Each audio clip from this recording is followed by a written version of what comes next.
Same day, day 3 tayo. O, diba dyan, ang ganda nung the red box. Pag shift mo dito, ang ganda nung plant box. Pag urong mo banda dun, ang ganda ng goldfish box natin. Tapos, pag tingin mo dito, tsanin! Hi guys, Vince here and welcome back to Drip. With the minimum purchase of 100 pesos, get the sticker of the week plus one random content creator sticker natin. Ride 2B, Ride 2B, Ride 2B.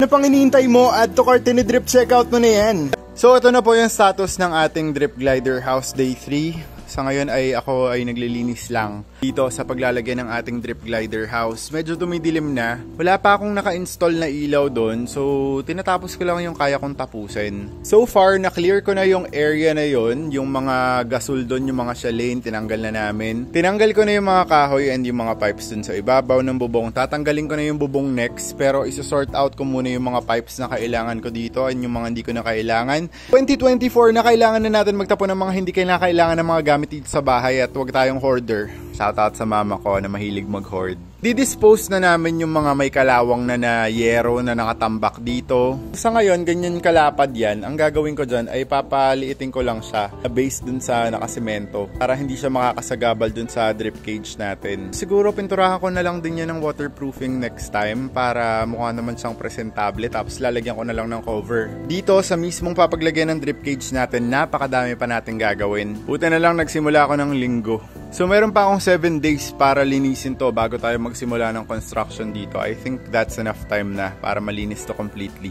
Day 3 tayo, feeding time sa ating mga sugar gliders. So, hi Sam! Yesterday, naglipat na tayo ng isa. Mamaya maglilipat muna tayo ulit ng isa. Pero papakainin muna natin sila bago tayo maglipat. So, ang menu natin for today, medyo simple lang. Meron tayong fresh watermelon dyan.